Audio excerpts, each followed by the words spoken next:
Good afternoon, and thank you for coming back. I appreciate you checking in on my videos to see what's going on. Last videos we finished were for Alpha, our A's. Pushing on through the alphabet, we're now to B, Bravo. I do apologize for taking a little bit longer to get these videos completed. I've actually been working on stuff for my job. Gotta pay the bills. So I've been busy, and I appreciate your patience. You can see by our list, it's kind of small. I got out my resource material, and honestly, I was surprised at how very few words that we really had that merited being in the video began with B.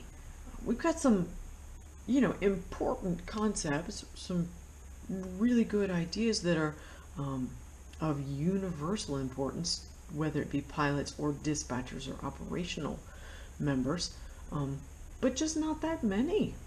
So you can see by looking at the board, I've got a few abbreviations, I've got some acronyms, I've got some METAR codes, right? Got back course. We always have to have at least one idea in terms of navigation, because that's important for us. Again, aviation English, it's going to be what we use when we confer, when we talk with ATC. So navigation ideas, they have to be in there. They absolutely do. Today, we see on the list braking action. That's another ATC idea that pilots, dispatchers, operational people, ground personnel, everyone, I'm very interested in braking action as it is reported by the pilot themselves. And we see good, fair, poor, or nil. So we'll look at braking action when we complete our list. We see barometer on there. Barometer is the device that we've kind of already touched on when we looked at altitude and altimeter. I may actually devote a whole video to barometer because it's so many things we do that involve the barometer, and it's actually super cool, right? Our barometric pressure. So many things are driven by the barometric pressure. Then of course we've got balloon on the list. You guys already know the balloon is my jam. It's my thing I've been reading about. Got my book, still going through it. So another opportunity to talk about a different type of flying, a different type of aircraft, right? Lighter than air. What else is on the list? We've got BOW and BEW. Terms for weight and balance. My basic operating weight and my basic empty weight. Things that we have to factor in when we work our numbers, our weight and balance, our center of gravity, our CG, to find out if we're in the envelope, to see if we are legal based on structural limits in the AFM, right? And we see above BOW and BEW, we've got ballast and balance. Two words that honestly work together when we are calculating the weight of the aircraft and whether or not we are within balance. If we're not, we can actually manipulate the CG of the aircraft by applying ballast. So we'll look at that as well. We have bearing, another navigation term, a very, very basic term. We'll look at that. Base. Base is a word that could be used by ATC, right? When we talk about flying in the pattern, when we fly the base leg, we actually downwind, we turn base for final. When you are a student pilot, you will definitely reference that often later on in your career. as an ATPL, as an airline transport pilot, the company may actually group you in terms of where you are based. What is your base? What's the company's base? What is your base airport? Is it Charlotte? Are you based out of LA? Are you based out of Shanghai? Where is the company located? Where are you required to sit to actually be in the appropriate place for work?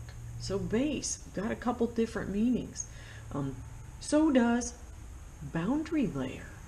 Boundary layer has two very different ideas, similar to one another, but in reference to two different things. We will look at boundary layer in terms of the actual Earth and the surface of the Earth and my wind, and then we'll look at the boundary layer in terms of the skin of the aircraft. I'm probably going to make a single video for that, right? Because it will be coming straight from the book, and it will be two different things we look at right from our sources of reference, and that's important. And so we'll do that, and we'll look at some pages in the book, and I'll read to you so that we can work directly from the book and practice our English that way. What else is up there? Oh, and then of course I have a couple of METAR codes, right, which I'm going to start doing a little bit more of, because weather is integral. Whether you are operations, or you're a dispatcher, or you are a pilot, METAR codes are incredibly important. So I'm going to start adding those in too. And we've got Bravo, Lima, Sierra, November. That's my abbreviation for blowing snow. Then we've got Bravo, Charlie, Fox, Foxtrot, Golf, patchy fog. So we're going to begin integrating weather in, because I told you guys I love weather and it's important, and so we will add that as well. Let me look. Let's see. And bees. Oh my gosh, bees up there in the upper left hand corner. For the A's, I gave you some extra videos of kites and stuff. Oh my gosh, it was incredible. Just the last couple of days I had an encounter with some bees. Yes, no peril, no danger, sort of, but I had a bee encounter at my home. So bees, bravo, and my bees were very appropriate. So I got some video for you, and I will add that on to one of the videos that we do. So thank you again. This video is going to be pretty short, and I will follow up with my actual list of words. Today it is beautiful. It is beautiful outside at my house. 81 degrees Fahrenheit, which in terms of the United States is appropriate for the common layman. Very warm. In terms of Celsius, which would be then the rest of the world, and aviation, 27 degrees C. So if you are brand new to aviation and you are from the United States, you're going to have to become acclimated to using Celsius. If you are international, you guys already do use Celsius. And if you're already involved in aviation, you're keenly aware that Celsius is what we will apply across the board in aviation. But nonetheless, 27 degrees C outside, it's beautiful. So I think I'm going to try to go out to my bee backyard and try to make a couple of these videos and see how it is. It's so beautiful and sunny. I'll see if it works. But anyways, thank you guys for coming back. All right, stay tuned for the bees. Bravo. Bye-bye.